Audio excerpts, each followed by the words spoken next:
Poďme sa pozrieť na to, ako môžeme znížiť aktivitu nášho mozgu. Aby sme celý deň nešli na plný plyn, aby sme vedeli trochu zastaviť, spomaliť, oddychnúť si, zrelaxovať.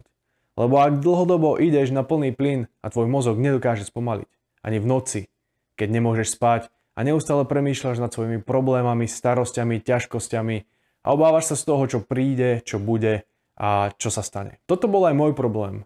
Zažíval som úzkosti hlavne preto, lebo som sa obával toho, čo príde. Často som sa rýpal v minulosti. Hľadal som odpovede na to, prečo sa to stalo. Prečo práve ja som sa musel dostať do týchto svojich problémov. Kde bol ten zlomový bod? A to pátranie a skúmanie týchto vecí mi úplne zničilo spánok. Keďže som nemohol spať, bol som totálne vyčerpaný a môj život nestal za moc. Nedokázal som sa skoro na nič sústrediť. Bol som neustále nepríjemný, podráždený. Môj systém bol doslova odpálený. Vtedy som si nedokázal uvedomiť to, že môj mozog ide na plný plyn. Nikto mi to nepovedal. Žiadny lekár mi to nepovedal. Psychológ mi to nepovedal, že spomalte, potrebujete viac relaxovať. Vždycky sme sa len točili okolo toho horúceho zemiaku, ale nikdy sme ho nechytili do rúk. Nikto mi nepovedal, že potrebujete spomaliť frekvenciu vášho mozgu. Keď váš mozog ide na ten plný plyn, tak často vyhoríte, vyčerpáte sa a stratíte chuť a vôľu do života. Potom nasledovalo obdobie, kedy som začal skúmať, ako ten náš mozog funguje. Ako vplývajú myšlienky na naše fungovanie a na naše prežívanie, či už šťastia alebo radosti. Keď ste preťažení, tak váš mozog má tendenciu vytvárať negatívne myšlienky. Preťažený nervový systém je plný negatívnych myšlienok, ktoré ho ešte viac vyčerpávajú, ešte viac ničia. Keď nedokážete dať tú nohu z plynu dole, čo nedokáže majoritná väčšina ľudí, tak máte potom tie problémy, o ktorých som predtým hovoril. Spomínam si na obdobia, kedy som bol tak preťažený, či už fyzicky alebo mentálne, že som nedokázal tie myšlienky zastaviť. Sadol som si a moje myšlienky boli tak čierne, ako len môžu byť. Bola to doslova ropa, ktorá sa rozlievala po celej mojej mysli.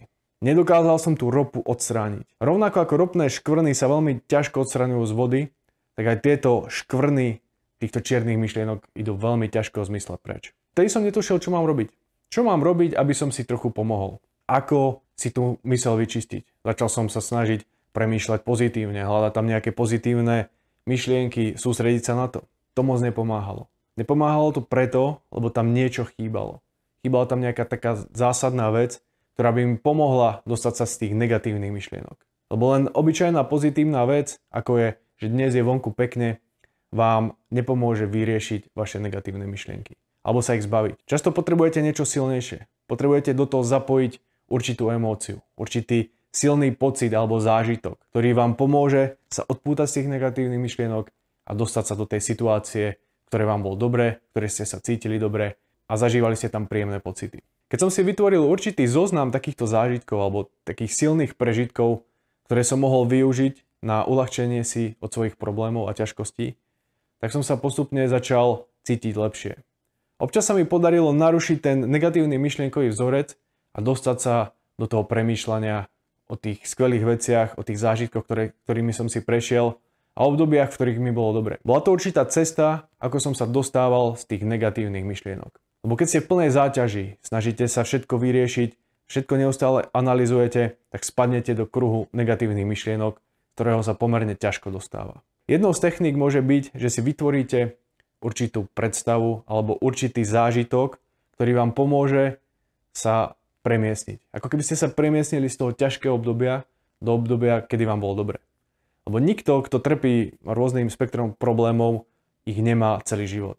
Určite boli obdobia, kedy ste sa cítili na vrchole síl, zažívali ste tie najlepšie zážitky a užívali ste si život. No potom sa stalo niečo, čo vám tieto zážitky vzalo a prestali ste možno prežívať radosť, prestali ste sa cítiť dobre a váš život bol úplne iný. Preto je dôležité mať takýto zoznam týchto skvelých zážitkov, ktoré môžete využiť v obdobiach, kedy sa budete cítiť preťažení, unavení a budete potrebovať z toho trochu vypadnúť. Keď váš mozog ide na plný výkon a ste v tom stave, kedy neustále niečo hodnotíte alebo reagujete na situácie, tak sa vám dosť ťažko niektoré veci predstavujú. Čiže potrebujete spomaliť, možno sa nadýchnúť a znížiť aktivitu vášho mozgu. Pomôže vám k tomu buď hlboké dýchanie do bránice, kedy sa nadýchnete do brucha a pomaličky vydychujete. Vtedy znižujete frekvenciu vášho srdca, znižujete aktivitu vášho mozgu. Keď sa dostanete z aktívneho pásma, v ktorom pracuje váš mozog, z tej beta hladiny, do hladiny alfa, ktorá je tesne pod ním, tak máte väčšiu šancu si začať veci predstavovať. Ste kreatívnejší a máte šancu začať viac relaxovať.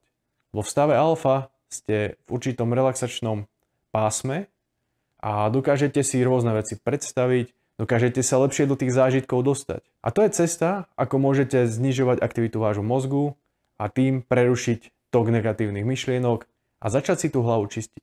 Takže vyskúšajte trochu spomaliť, urobte hlboký nádych a výdych a skúste si predstaviť nejakú situáciu, ktorú ste zažili, ktorá vo vás budila veľmi silný emočný pocit.